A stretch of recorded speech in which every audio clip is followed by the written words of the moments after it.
I'll give a bit of instruction, and then we'll sit quietly for the half hour. So please take a comfortable posture.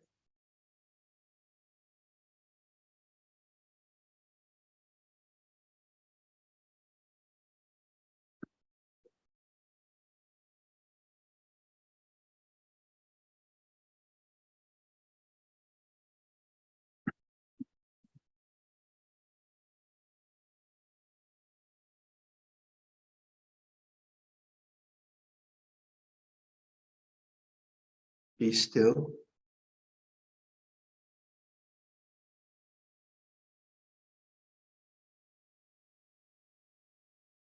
Stop.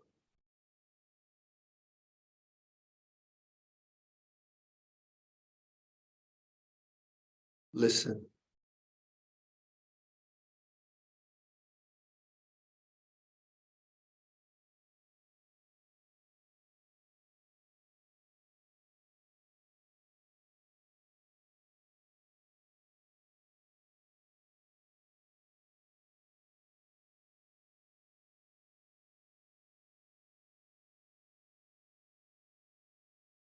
Be still.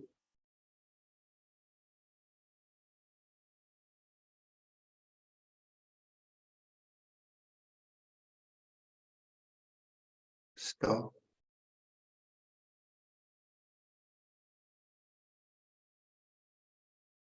Listen.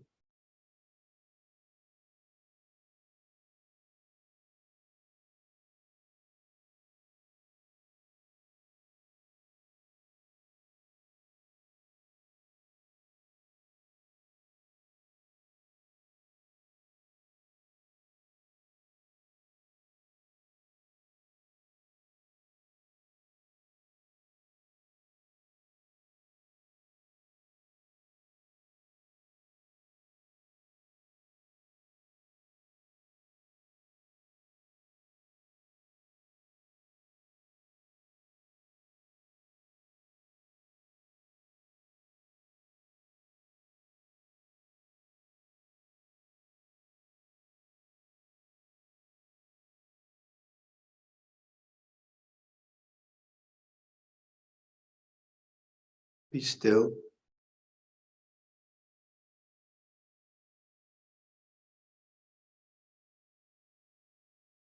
Stop.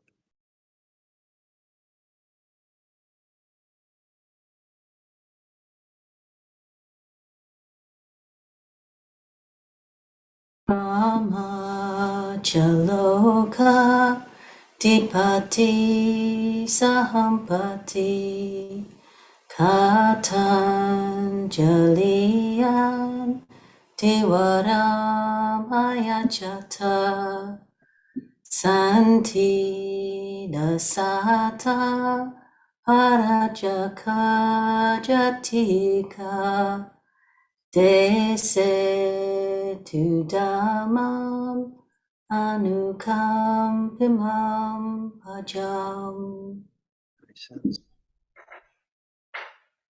Nice one, Vivian. Good voice. Namo tassa bhagavato arahato sama sambuddhassa. Namo tassa bhagavato arahato sama sambuddhassa. Namo tassa bhagavato arahato sama sambuddhassa. Buddhang dhammang sanghang namassami.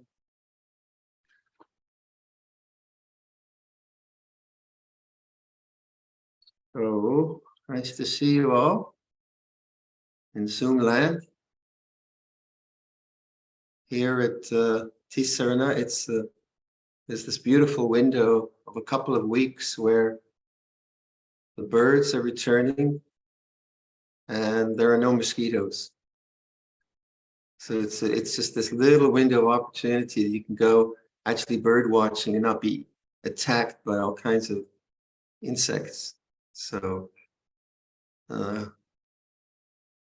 we've got, what did I see? I'd never seen this before here.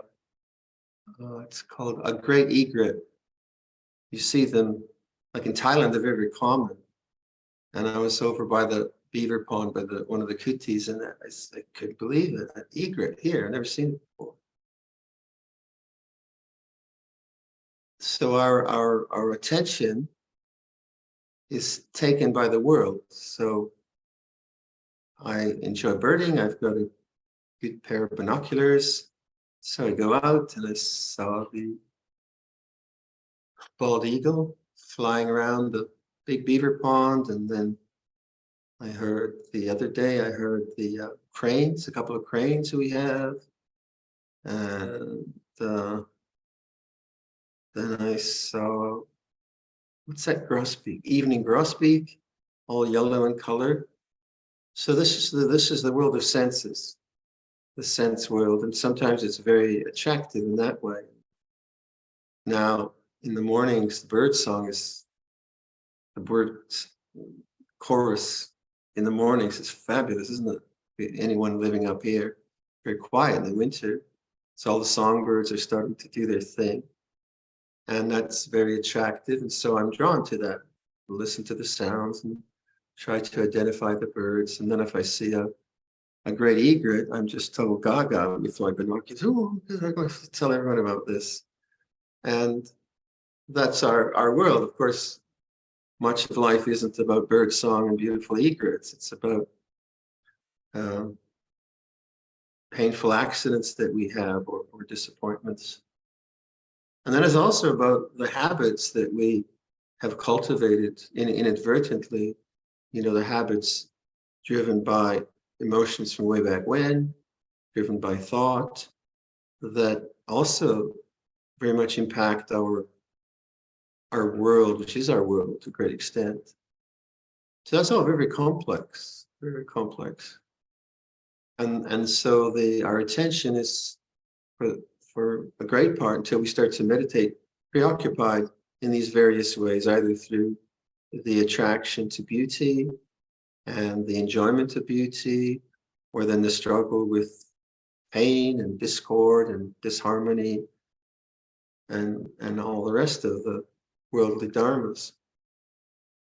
And just thinking about like the OBS, all the good work you do, but just probably organizing the events for this year has probably been like, I've heard from many Buddhist groups, should we mask or not mask, Zoom or hybrid, who agrees, who doesn't agree, who has strong opinions about whatever, right?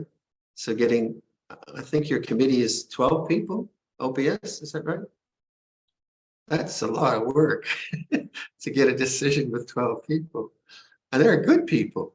They're good people, right? So, and yet when the OBS organizing these events, what are we, I think, interested in? Well, we're interested in Kalyanamitta, in friendship. And this is such a very important thing, so that we have some small cultures of goodness and allegiance to moral values and mutual support for all the difficulties we have in life, but support based on a dharmic principle, on understanding ourselves.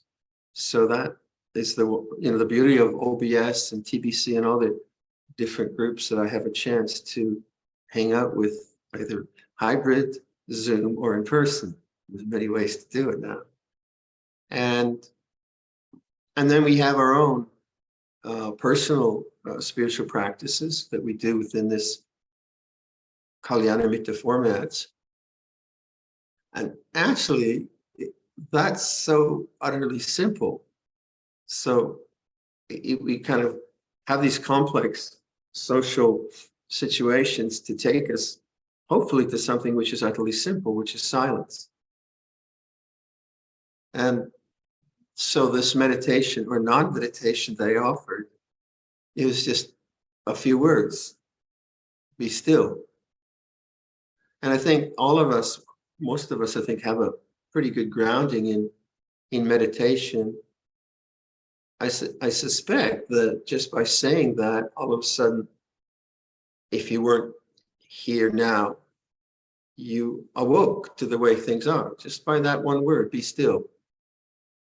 which isn't a judgment for whatever might be going on in your mind. Stop. And there's the silence again. Listen. It's a very simple instruction. And then I popped in it again. So I'm sure some people were thinking about this and that as we do. And then be still. Stop. Listen. Now, all these words bring you to silence. I was contemplating, we've been reading Ajahn Jayasaro's Stillness Flowing, the biography of Luang Por. In it, he uses the word lucid calm for samadhi rather than concentration. And many of us like that. I like that. And then, so then I was pondering, what is it that leads to lucid calm? Well, it seems to me it would be lucid attention, clear attention, which is sustained for longer and longer periods of time. So when in this wee meditation that I suggest, be still, I think that moment awakening where you really know where you are, which isn't a thought, it's a visceral experience, then I would say that's lucid attention. That's silent awareness, which is very much in line with Luang Por's Sumedhos. It's like this. That's a simple statement. And if you don't try to figure out it's like this, then there's that lucid attention, clear attention. Perhaps that's what we mean by sati sampajanya for those who use that Pali language. Stop. Also, perhaps in suggesting these few words just a few times in a half an hour, you also see how a right speech might work, a right thought might work. That is a thought, but it's a thought which has an intention in the spiritual life, and the intention is to awaken. So it's not complex. It's not like a whole treatise on Buddhism, whatever. It's very simple, but it is powerful because it is a thought. It is a direction that I'm suggesting to you. So it has intention in it.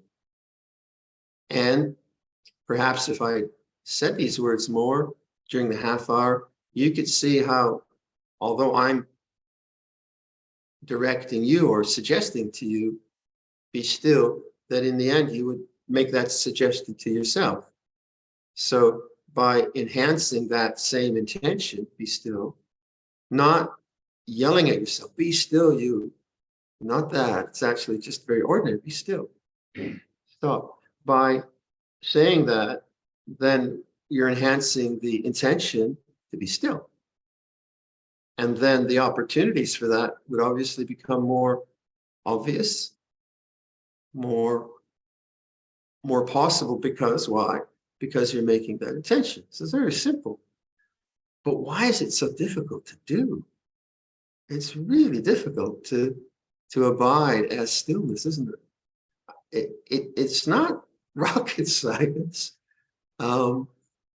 It's not difficult. It's not complex. I think everyone sees it in a meditation. Oh, yeah. So why is that so difficult? Well, it is what it is. I think what's more important than why is it difficult, I mean, you could try to figure that out. Perhaps more important is, why is it important? Why would stillness be important? It seems to me that stillness is that awakened stillness is the gateway to the spiritual life. I know it's the gateway to the heart. And when you, I find at least, when I make those intentions of stillness and I can sustain them, and the stillness of mind becomes more dominant, then it very much opens the heart. And then the kind of silent boundlessness of consciousness becomes more and more apparent. The desire for sense experience, for beautiful bird life or wherever, that falls away because the heart becomes kind of fulfilled both by the loving nature of silence and the silence itself. So it's contrary to desire. It's not something that one reaches through desire, because desire is usually about bird life, bird song, and so on and so forth. So our attention gets preoccupied with a desire for experience, which isn't wrong.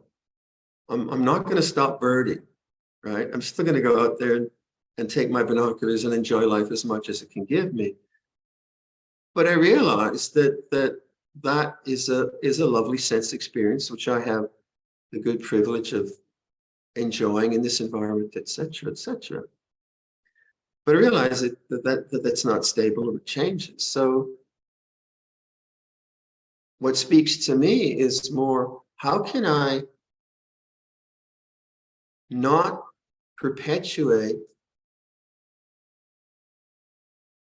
the preoccupations that my habitual conditioned mind takes me to?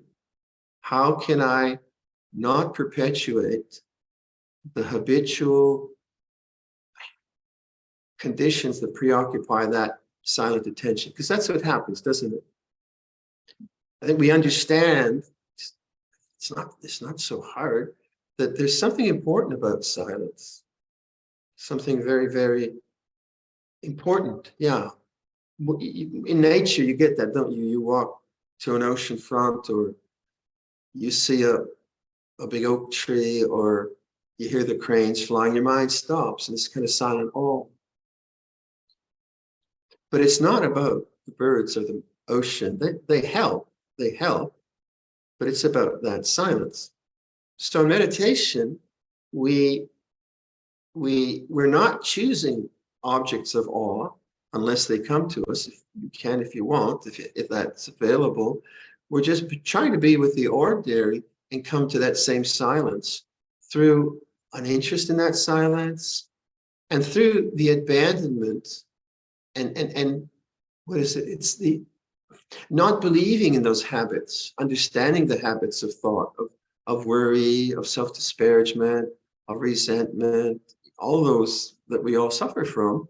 We no longer, well, we understand them enough to see that that's not really who I am, that the thoughts that are driven by these different habits are really not who I am, and that they are thoughts in awareness. They are objects in awareness, and that my duty is to observe them. And in the observing, there's the stopping. Take like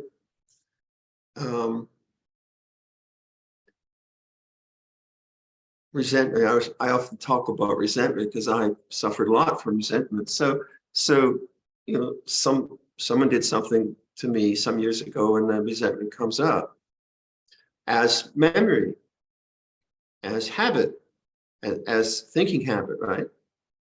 So then if I'm inadvertent, if I'm heedless, then I repeat the memory through thought, and I reinforce the resentment. And then I might finally wake up to that, and then I feel guilty. And then I hate myself a little bit for that. And I keep thinking, and then I think I shouldn't think, and so on. But I don't do this very much anymore. You know, I'm okay. But it's an example that I suffered from in the past. So what does stopping mean, or be still, in terms of this habit? You know, you all have your own habits, but this particular habit, well, it's like really facing, well, this is resentment. Knowing resentment feels like this. And that's the stopping. Because what is it? It's not the stopping of the emotional force of the resentment that's been conditioned through whatever happened to me, but it's more the stopping of the self-creating, right? The thinking mind, which is creating more around the resentment. So if I'm training in lucid attention, if we could call it that, I don't know if that's too difficult, but lucid attention on the very feeling of resentment, then that resentment begins to dissipate.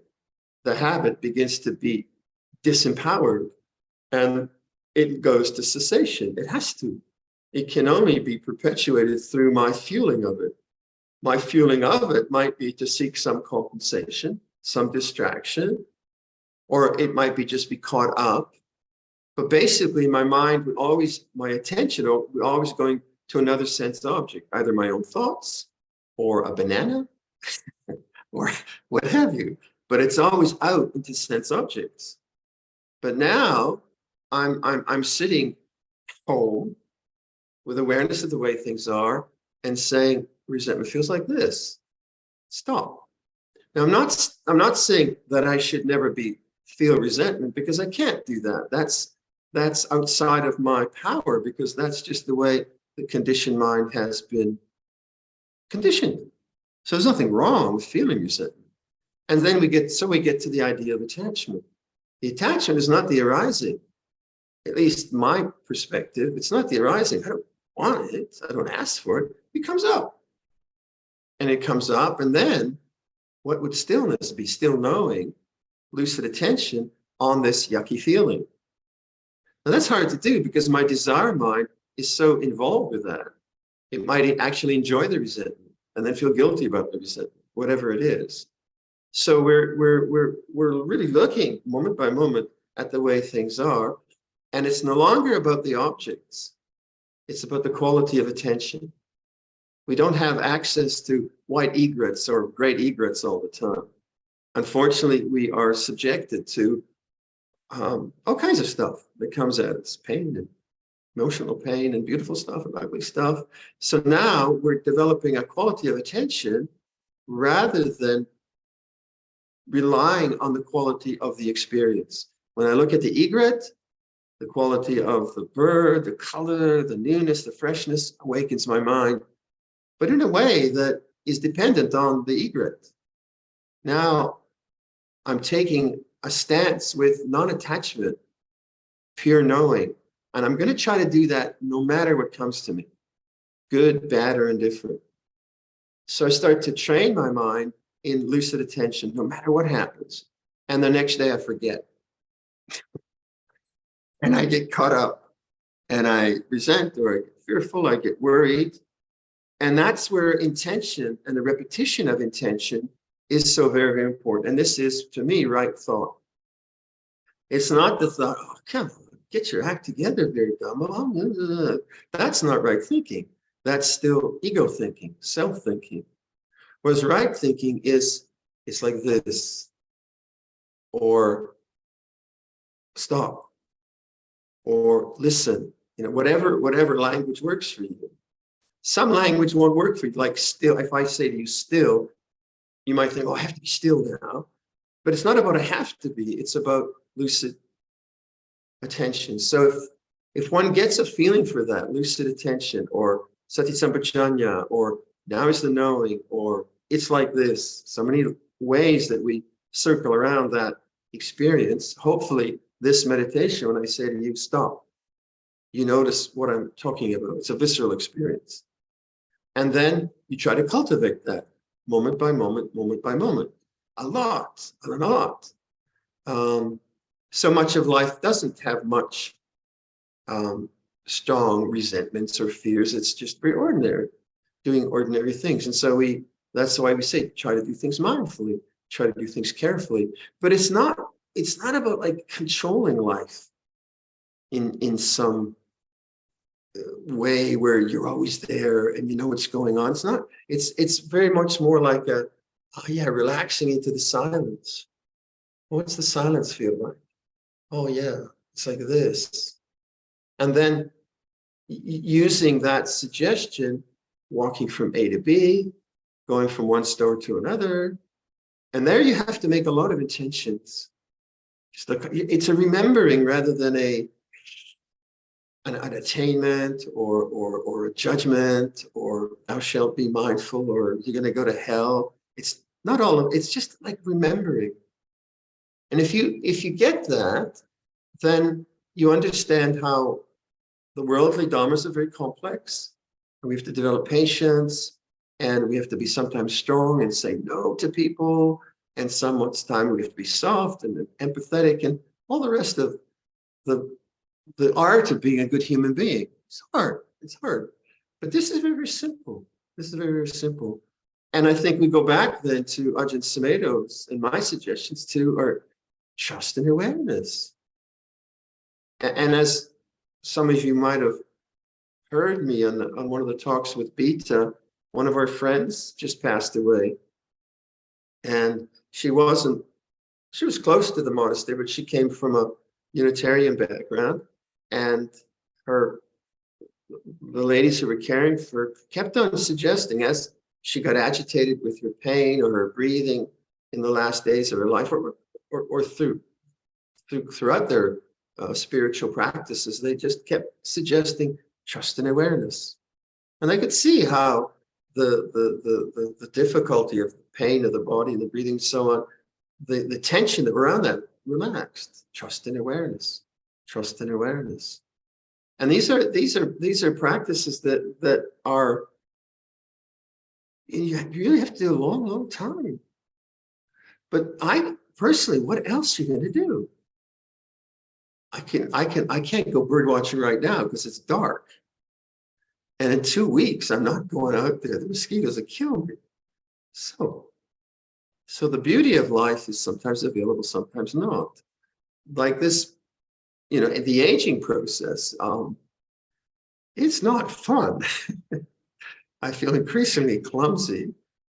And the insults, embarrassments of the aging process it is what it is. And then I can watch that. Oh, this is a bummer. It feels like this. But always the reference is this still knowing. And as that becomes paramount and interesting, I would say, and it's always accessible, I would say. In some periods, it's more difficult. But as you get a kind of faith and trust in it, then that's the work you can always do, no matter what. I can't make the body young, right? Balance isn't getting all that great. Had another accident in the workshop, and they're going to ban me from the workshop soon. And I do the best I can within that.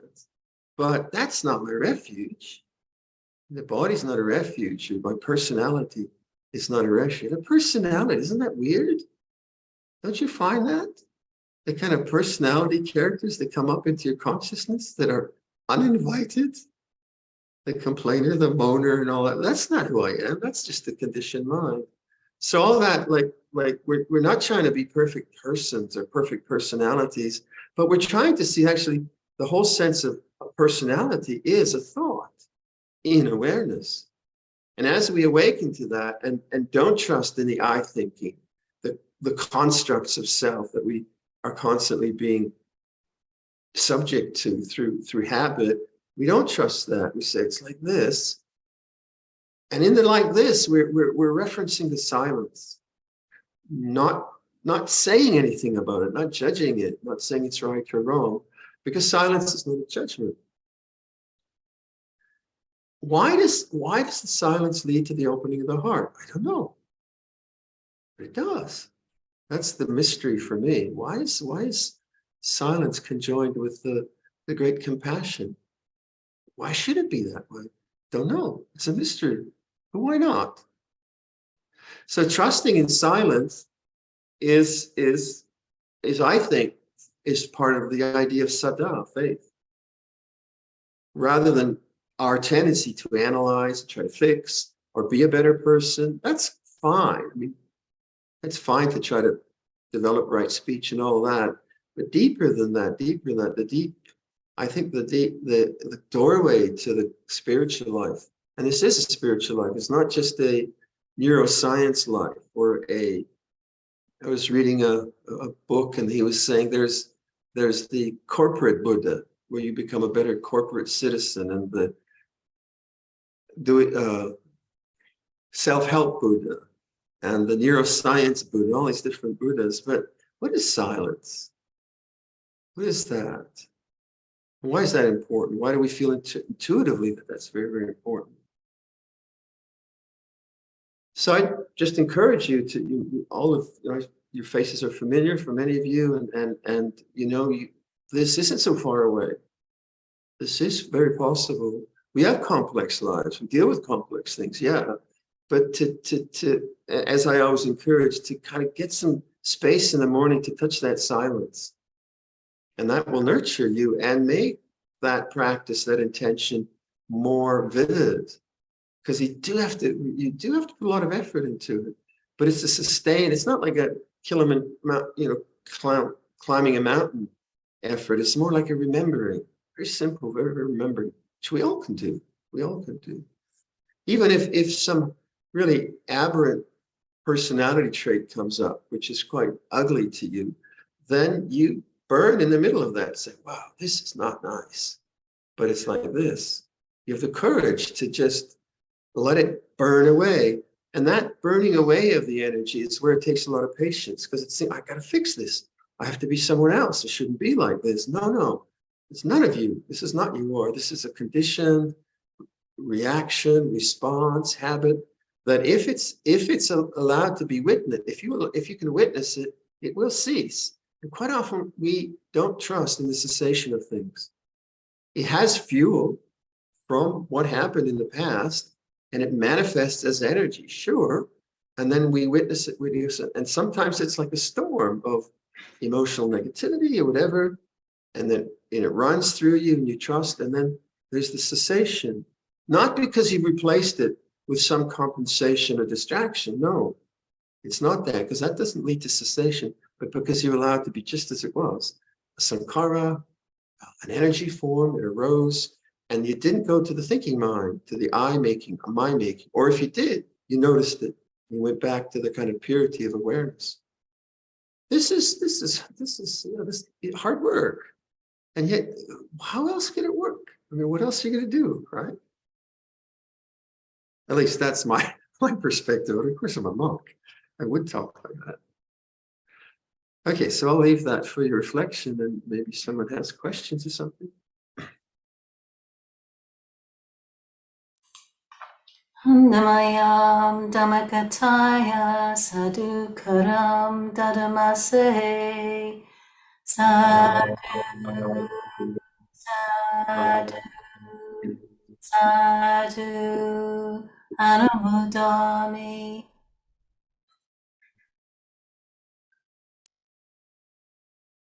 Any questions, anyone?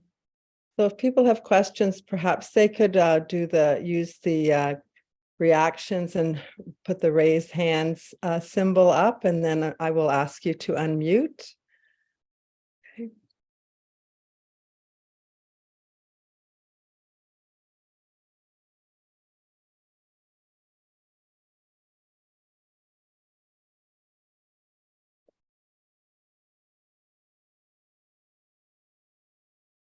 Hi, Mike.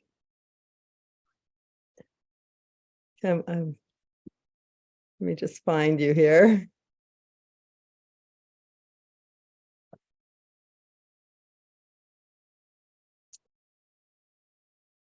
Okay, Vivian, you said this was going to be easy.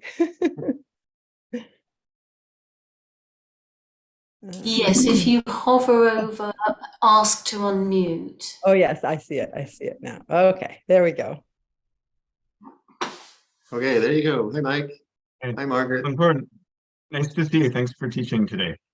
So, just a quick question that sort of has come up for me as I reflect on this. And Luang Por Cha, I believe, has a talk. Luang Por Cha has a talk. And I think it's maybe the last talk in Stillness Flowing, but he's talking with some people. They seem pretty advanced, and he's sort of talking about, being the one who knows. And then they ask the question, is that the same as the primordial mind? And he sort of says, the one who knows is sort of more of a practice, whereas the primordial mind is something else. And I'm just sort of wondering, in the context of this practice of awareness, and, my interpretation of that is that it would be, a path of practice that leads to a goal beyond that, or would that be an appropriate way to think about that, or would another way of thinking be better? Thank you. Well, I found if I take my thinking mind to those areas, it doesn't really resolve itself. because I'm still, so I really have no answer to that. So not that I want to dismiss your question, but No. I just find that the thinking mind then becomes the obstacle itself, because the thinking mind is still a sankhara, right? It's still limited. So if I produce one answer for myself, then sooner or later I'm going to get another doubt come up, because that's the nature of thought. So I've certainly pursued those lines of questioning, but it's never the same as trusting in awareness and feeling the silence and saying, that's right. And that rightness is not intellectual, it's visceral. Yeah, this feels right. This is right. It's not an opinion anymore. And that's why I think the language that I prefer, like from Luang Por is this sense of trusting, but no longer trusting in thought. Trusting in thought with thought is necessary, but going down those avenues where ultimate reality is defined in different ways, I just found it so unprofitable. And it would lead to more doubts, actually. So when my mind starts to produce doubts around these kinds of questions, I try to see the doubt as a doubt, as a sankhara, and just wait it out and let it cease. And that I found very peaceful and silent. And I don't know about you, but the longer I live, I say, I don't know anything. I really don't. What's this about, really? I mean, I know kind of where the workshop is. I'm pretty good at getting there, so I'm not totally out of it. But there's a kind of, like I was talking with Ajahn Pavro about a book we were both reading, which is very intellectual, and I laid the trip on him, and I have this in me where I always think, if I just have some more ideas, and if I read some really smart people, then I'm going to get there. And then I read smart people, I don't know what they're talking about sometimes. Whereas when I hear Luang Por or Luang Por Cha, their utter silence, even when I don't hear them, when I'm with them, their utter silence is so intuitively right for me that movement towards intellectual refinement and intellectual understanding, I found not to be profitable. But having said that, I did do the study. I studied the, Praticca Samuppada and Formal Truth. So I got a good basis for my intellect to be satisfied and understand what the path is in that way. But then I found it's a limit. And then thought then becomes a not a helpful thing, not a helpful thing. And trust and awareness becomes more helpful. So I'm not dismissing your question. I'm just saying, I don't know. Thank you. Okay. Helen or Ananta? Yes, Helen. Sorry, I'm again having trouble getting you to. Sorry, I need your help. There we go. There we go. Hi, Helen. When you say it's like this, are you stopping the thinking then and just going into the feeling sense? Yes. So like, or, okay. Or even not going into anything. Not even being interested in the feeling sense. Just abiding as pure witness.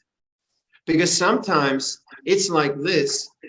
Then we think, okay, I have to go into this. I have to look at this. I have to see what it feels like. Even that. It will feel like something, for sure. But let it just be more like, I would say, for me, receptive awareness.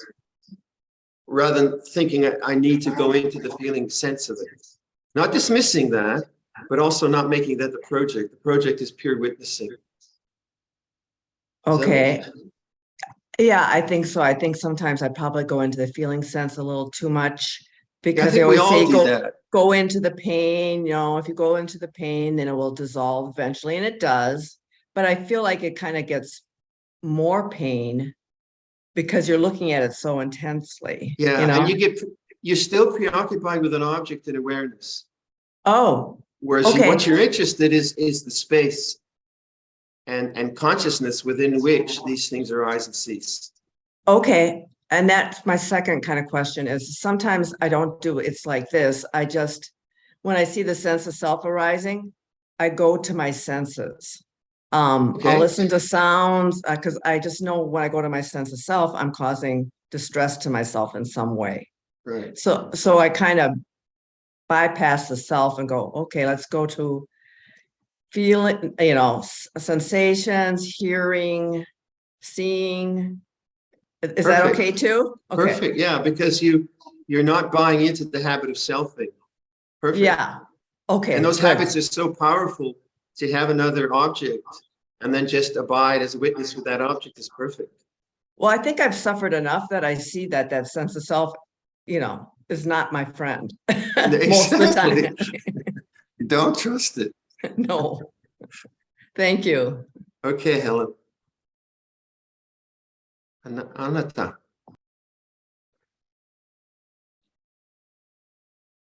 You got that one, Jane? Yeah, I'm pushing ask to unmute. I don't know why. There you go. Oh, you had it. Okay. I'm not sure why it's having difficulty. Sure, you got it. Okay. Is it Hello? gone again? No. Hello? We're Can you good. hear me? Yes. I can hear you. Okay, I actually I lowered my hand Oh, because she actually asked the question that I was going to ask.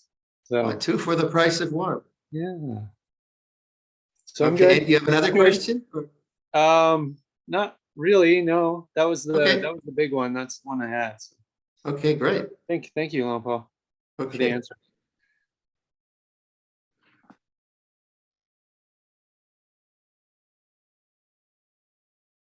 Jeannie. We'll get you unmuted, Jeannie. Yeah, we're gonna try. All right, there we go. I push on ask to unmute. Oh, There you go. Hello, Hi, Luang Jeannie. Por. Hi, nice to see you, and thank you Nice for to see you. teaching. My question is about assuming that one is, dedicatedly cultivating the sense of trust and awareness on the cushion and in daily life. Do you have any suggestions for under extraordinary conditions where you may be interacting with someone who's like verbally attacking you? It doesn't happen very often, but the patterns are very strong with a family member. And where like to kind of keep one's cool and not revert to that aberrant behavior without kind of getting all caught up in, well, they're this way, I'm that way, but it's very intense. It would be, yeah, it would be. I'm not the best guy to ask for this because I can't remember the last time someone yelled at me. So it's been a few years. That's But wonderful. going back in my memory, there was a time where this gentleman was quite verbally abusive to me in a situation that I was sort of beholding to be there. And what I developed was when he started to rant, I started to just do a mantra under my breath. Mm-hmm. So I preoccupied my mind. I forget what it was, may you be well, may you be well, may you be well, may you be well. So I preoccupied my attention, and that sort of filtered my tendency to get drawn into his foolishness. Yeah. And that worked quite well because it was such an obvious thing to do. Mm-hmm. And I would sometimes, he'd catch me off guard, right? And then I would get caught up in it in some way. So then I program my mind, whenever he's there, start the mantra. Even if you see him coming 20 paces away, start the mantra. Get in the zone, as it were. and then once I did this mantra, and I was really very, very equanimous. And he could see that I wasn't buying into his stuff anymore. And then I gave him a little 5-minute Dhamma talk because he was Buddhist. And he, if I remember correctly, he didn't go for me after that. probably because he knew that I knew that, you know, that kind of thing. Not that that's going to be the case with your family member if the person's blind, but yeah, I thought, so what I was doing was preoccupying my mind in a way which was complicated enough that I heard it, but I didn't get drawn into it. Because it is toxic, you know, it really is psychologically toxic, and you know it. So, and yet you have to be there. That's the way it is. So how do you, I guess that's the whole, all the teachings we have around boundaries and so on, but that was the best way I found. And in general, in those difficult light situations where I would get overwhelmed by someone, I would try to program my mind, even in like in the morning, saying, okay, you always react to this guy in this way. Where does that arise? Where does that arise in the mind? How does that, so I kept encouraging myself around saying, oh, you're always reacting to that guy, you're pathetic. I did that too, but that didn't help. But that suggestion, how does it arise? Where does it arise? Where's the thoughts? And there's constantly. And then in that situation, I saw like one particular person, he was a kind of a bully, and he was really clever, or I was really stupid, both probably happening. But I would constantly get sucked into his bullying. And I said, why does that happen? Why can't I see that? And I couldn't see it. I couldn't be mindful enough, but I just kept suggesting to myself, how does it arise? How does it arise? Until finally I figured it out. And then I could have my own strength. And then he couldn't do that anymore. So you don't necessarily work these things out, but the more you can suggest, like I suppose if this person is coming into your life next week, you're going to be at a family gathering, you'll start feeling anticipation the week before, maybe, right? So that's where you start. Oh yeah, this is the feeling of whoever. And maybe even within that feeling of anxiety arising, you start to put the mantra in there. Just start working it well beforehand. Developing awareness around. They're really difficult situations. And they are very toxic, and yeah, they're hard. I suppose then make sure that you go to your cushion and then you detox. And you just let the anger come up or whatever it is, because that's quite valid. It's quite valid to come up. Yeah. All right? Yeah, thank you. That's very helpful. Okay. Nice to see you, Jeannie. Any more? I think we've covered it. Hello, Ajahn. It's Bob. Hi, Bob. Hi. I was just listening carefully to what you were saying about resentment, and it reminded me of something that I heard recently that I thought was very useful, which I've been thinking about quite a lot since I heard it. And just another perspective, I think, it was a quote from Nelson Mandela about resentment. And, you know, if you think about it, you know, he was locked up on Robben Island for 17 years. And I think his job eventually was, you know, when new political prisoners were brought in, he was basically the Ajahn of that group. And he said that resentment is like drinking poison, hoping it will kill your enemies. And I just thought that was that was quite a good perspective on it. And I think somebody else, you know, mentioned a feeling that when they recognize a feeling as not being their friend, it's, you know, when things come up, you just realize, you know, where is the source of this problem? Oh yeah, it's me, right? It's me who's creating this problem. Things are as they are, but it's me who's making it a problem. The thing about that is, what I would do to myself was so say, well, Nelson Mandela didn't have any resentment.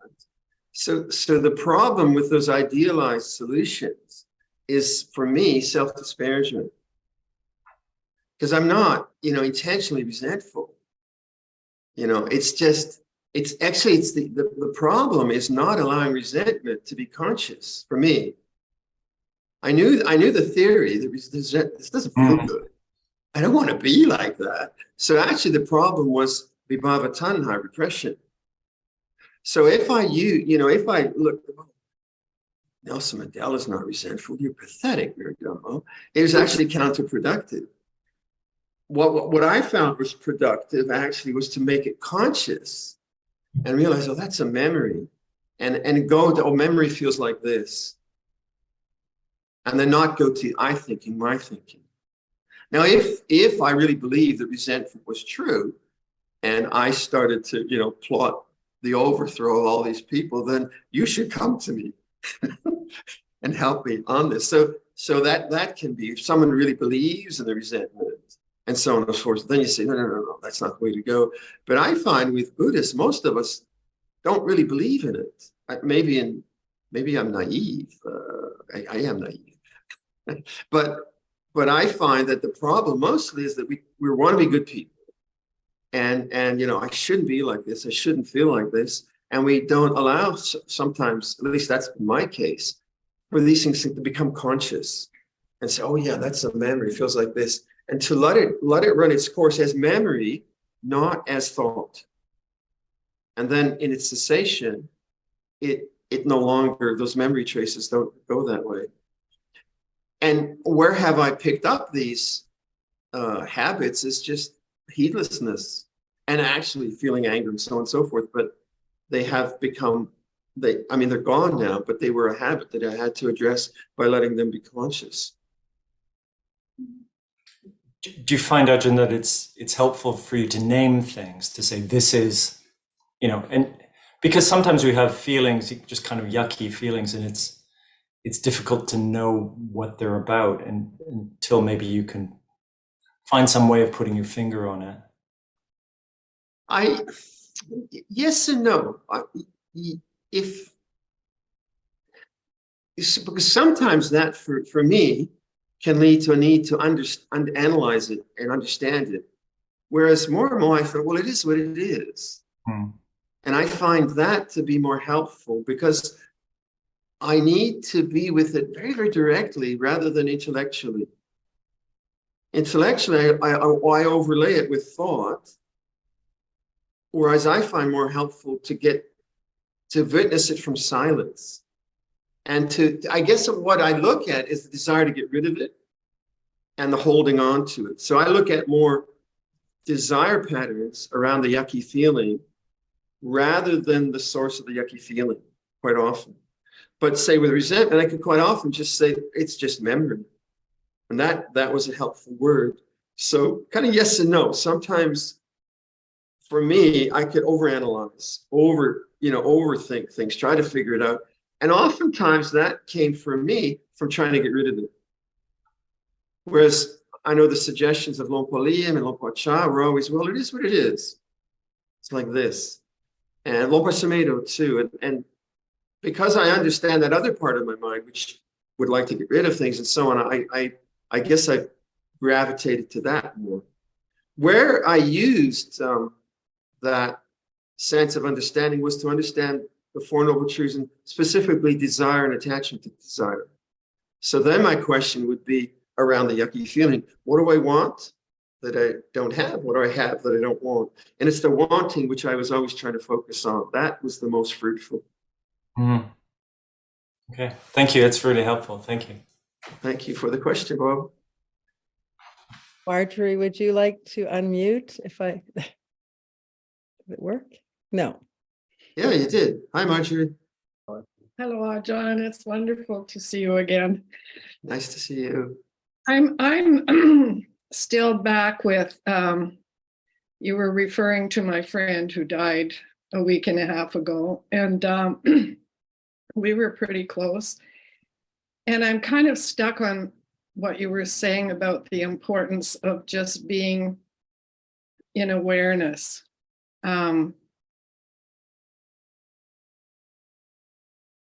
Because all along, she really suffered a lot for a fairly long time, but she also became ill fairly acutely. I mean, she and I have been friends for a long time, and I know what a strong person she is internally. And I feel I'm a strong person internally as well. It was kind of a bond we shared, and never openly, but it was just something we felt in the way we played out our friendship with the travel and the hiking and the, all of that stuff. So, I mean, I was like wanting to cheer her on. I wanted her to get better. And I don't even know what my question is, except that I'm struggling with it. I know you came and saw her right at the end and said exactly what she needed to hear about letting go, and she died the next morning. And so, like, may I suggest, Marjorie, yes, that when you are in the presence of someone who has tremendous suffering, is dying or whatever, you don't know if they're dying, they look like they're dying, you want something there. yes, yes, Or you don't want this to be happening. yes, Which is natural. And that's what you have to look up. You have to be very, very aware of that in being with a person who's sick or dying, your own wanting, yes, right? And if you look at that, then you'll see, oh, there's a tension here rather than an acceptance. The doctors do the doctoring, they do the best, but in the caring of someone who is ill or dying, you have to get a hold of that wanting things to be other than they are. mm-hmm. So then when you make the statement, it's like this, it's not a kind of a passive, it's like this, death happens. No, it's full of emotion. Yes. And it's very, very, very fraught. But you get to the fraughtness. You get to the emotion because it's like this. Death is like this. And then you can see, I don't want this. Mm-hmm. I don't want birth to lead to death. I don't want this at all. I don't want her to be in pain. And that's my wanting. If you get a hold of that, then you're going to communicate from a place of not wanting. But if you're communicating from a place of wanting, you're not communicating with the way things are. You're communicating from that space of wanting. So that's my position as the friend. Now, if I'm the person who's in pain and suffering and dying, I also want to fight to live. Who knows? You don't know that yet. Maybe you'll be looking for the exit. At some point, you're going to be looking for the exit, aren't you? What's next? Does awareness die? It's going to come. Yes, I know. I know. I'm becoming more and more aware of that. It's just the way it came for her. It was really. Oh, it was horrible. Horrible. It was really horrible, horrible, horrible. Yeah, no doubt. And we do everything we can to make people comfortable and so on. Yeah. And, I don't want this person to suffer. Sure. But that holding of life shouldn't be this way. You make conscious, but life is like this. Yes. Which is not. It's not at all shallow or facetious. It's very deep. Yes. And then you'll find your communication is coming from a different place. Yes. I had to learn that, like when I first went to, I was in New Zealand and I went to a person, I think he was of Vietnamese origin, and they were looking for a Buddhist monk in New Zealand, and they phoned me up and I went, and he was dying. And I was really nervous because I thought I had to do something. Mm-hmm. And I fixed something, and I, wasn't very competent in that, but I learned. Now you have to do anything. It's like this, and then intuition and spontaneity can arise from that place. Mm-hmm. Yeah. Okay. Thank you. Okay, Marcia. Anatta, would you like to unmute if it's working? I said something which popped the question. Yeah, it's actually Will, not Anatta, because my email is Dukkha1, Anatta1, Nicha1. Will, okay. Yeah. All right, so I've been reading the Seeds of Understanding from Ajahn Sumedho. So I've been reading that past couple days. I usually do some reading in the evening. And some of that stuff came up in my practice today. A lot of noticing the space in between the thoughts, a lot of that. And that was really the first time that I had really noticed that. And it was very, very cool. Yeah, very cool. Good way to put it. So when we keep doing that, when we keep noticing things that come up, we become kind of familiar with them as they come up. And does that lead to them sort of ceasing later, or do they just come up and they're no longer a threat, and they're no longer you.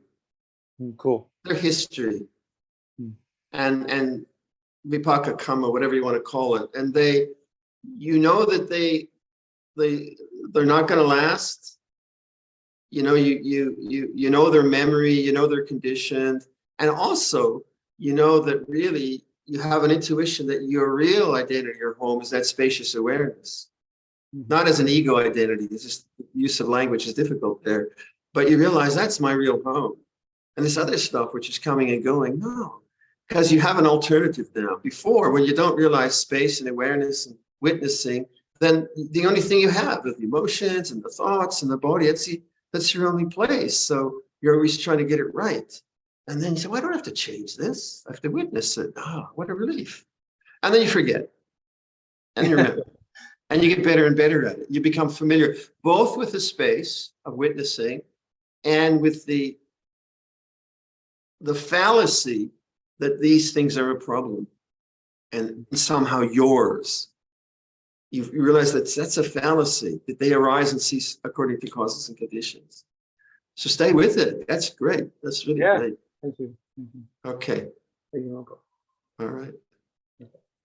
Karen? Karen? There you go. Hi, Karen. Good evening. I actually wanted to express my gratitude for 3, I guess, shared answers to 3 questions or things that are going on for me. So 6 hours, and let's see if I can remember them, the 3 things as I talk. First thing is that my former mother-in-law just died 6 hours ago. Oh. And we went through the dying process. It was a very, it was like a long period of some suffering, but the dying process itself was fairly rapid compared to other dying processes that I've witnessed. It was quite a beautiful phenomena, actually. And one of the things that happened to me today as I'm reflecting was thinking about what she was to me or has been to me, and the labeling that started to come up, like friend, mother-in-law. And then it occurred to me that she was just her and I was just me, and there was love between us, and it was just like that. So your answer was it's just like that, really was where I settled in. Just like I just knew exactly what it is or has been. And so that's a really deep and important answer. It's just like that. So that's the first one. So I appreciate that today. The second thing was thinking, like, where am I going? And it's kind of like, as I'm aging, it's like, and your second kind of answer is, I've got no clue. And I really appreciated that, because that's exactly where I'm at. It's just like that. I have no clue. And the third answer that you gave, and you repeated it a few times, was something where I feel like I'm at, which is kind of like around the kind of contemplation around purpose. And it's kind of throwing up my hands and saying, I have no other choice. Right. I have to do it this way. I have to follow this path, because this is the right path, and that's just the way it is. And it's like kind of like such a relief, because I feel like I feel very at peace with that. So I'm very grateful for those 3 answers today. Lovely. Thank you. Lovely. Yeah, just Karen, when I was a young monk in Thailand, and I was a mess, and the food was difficult, and I had scrub typhus, and it was pretty rough. And I so wished that I hadn't come across this path because I knew I couldn't leave. But I knew I had no choice. I said, what else are you going to do? Where are you going to go? So it was both a relief to stay, but I thought, I sometimes wish they never started. Don't even wish it on anyone. But it's they have in Thailand, they have these bells, and the bells are the handle or the hook of the bell is made of 4 pieces of metal welded together, and each of those pieces is a serpent. And the idea is that when the Dharma hits you, the serpent's going to grab you. It's not going to let you go, and you're going to have to just keep going until you're enlightened. And it's like that. Once you start on this path, you can't lie to yourself for very long. You just got to get on with it.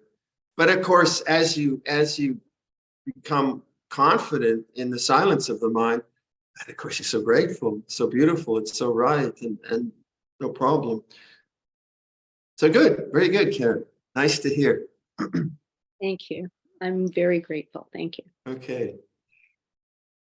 Ajahn, Okay, Jane, what do you reckon? I have one question that has come on the chat that I'd like to read, if that's okay. Sure. So it's from Kathy, and she says, thank you, Ajahn. Do you have any suggestions for people experiencing aging and deterioration of cognitive and physical function and diminished energy on how to continue to maintain practice and ideally bring it to the forefront in one's life? I had thought that as one gets older with death on the horizon, one's motivation to practice would increase, but that is not necessarily the case. It seems that the physical world pulls our attention, desire to hold on to life and comfort. What practice can one do as cognition declines? Right. Well, I think friendships and voices that remind you of the path. So, like, there's so much good stuff on the internet. Those kinds of reminders. Kalyana Mitta. If one has a bhakti practice of chanting, those kinds of. So you need lots of reminders, because the physical body demands a lot of attention. Concentration might not be so good. Where I think sometimes when people make the mistake that awareness is necessarily tranquility, then when their ability to make the mind calm falls away, they think they've lost it. But awareness can know confusion. Awareness can know tranquility. And that's one of the, not a trap, because tranquility is very good for the mind and body, but that's one of the pitfalls, I would say, of people who are actually good meditators. So I have one experience where a person, very good meditator, all of a sudden gets a very difficult illness, which just takes all their attention with pain or whatever, and they think they've lost their practice. But awareness still knew that there was pain. So I was trying to instruct them, yeah, but awareness is still there. What is awareness? So they had to almost reformulate their ideas of practice away from these beautiful states of mind this person could get into, to awareness of pain and discomfort and loss and all those different things. And this lady was very, very diligent in that kind of reflection. But there's no easy answer to that. Part of it is how much work one has done beforehand in one's life, how strong the awakening, that factor of awakening is. And then what kind of imagery, sound, Kalyanamitta would constantly remind you of the awakened mind? That would be the thing. There's like, I live in this beautiful environment of Sangha friendship. So if I'm starting to do whatever which is not mindful, my brothers and sister and other people will just through their presence help me to be mindful. Practicing on your own in our society, when there's like cognitive difficulty, it's very hard. Being alone is very, very hard. So the Buddha said, Kalyanamitta is so very important. So to this person, I would say, try to get those friendships going, listen to Dhamma talks, listen to chanting, things which keep the mind in that sense of awakened consciousness. No easy answer, I don't know. Okay. Yes, Ajahn, there's one more question on the chat. Sorry, we're just not going to let Sure. you go. We got you here You're on a tonight. roll. Okay, the question is, when one has a strong desire to practice for liberation and not come back to this samsara, should I see it as an object of desire and let it go? Or is it a skillful desire to keep? Well, the sense of self is not a skillful perception to keep. I am someone who is born and moving through time to another incarnation, and I'm tired of those incarnations. So the whole sense of self, which is constructed around time, is problematic because it's still Sakkaya Ditthi. I don't know how those things work, but I would say the desire to be free is terrific. Desire to be free from suffering is terrific. But if rather than couching it in terms of time, a sense of a self that was born, I would challenge that very idea that I am someone born in time and going through time. Awareness is not time bound in that way. So my suggestion would be to, rather than create a construct and a perception of self, which is culturally Buddhist, right? I'm not saying it's right or wrong, but not even to go there, to go to that which is not constructed, not a sense of self, but the very silence of the mind. And that aspiration is something that is constant. It's not a projected, idealized aspiration of whatever. It's a very constant, present possibility where the sense of self is no longer believed in. I know, Buddhists think that way, and I'm always joking that way. I said, never again, never again. But that's being kind of facetious. But really, to believe that I am someone born in time, moving through time, and becoming incarnated another time, that's still what I consider to be self-view, Sakkaya Ditthi. And knowing that very thought and seeing that awareness itself is not self-view. It's not that, it's just this presence. That to me seems much more powerful and in line with my understanding of the teaching. So I would suggest that person, their aspiration is fabulous, but to question the very sense of that they are an entity in time. And then look at time. Like, take the idea of past and future and challenge them by no longer indulging in past and future thoughts in the sense of self. I was and I will be. Take that challenge and look at time directly. What would you have to do to that? Well, when the sense of self as a past entity or a future possibility, you let go of that into the present moment. It's like this, it's like this, it's like this, it's like this. That's the challenge of enlightenment, I think. The projection of who I was and who I've been, that's still thought. That's still a construct. It's still a sankhara. So without dismissing and saying that ideas of rebirth are right or wrong, what I am saying is the questioning that that very sense of a self, what is that? Is there something really there or is it empty? And when you really look at it, okay, just like a person could say, I don't want to get reborn. And then stop. There's nothing there. It's just a thought. I want to be reborn as a rabbit. It's not, it's just a thought. It comes and it goes. And then what's that silence?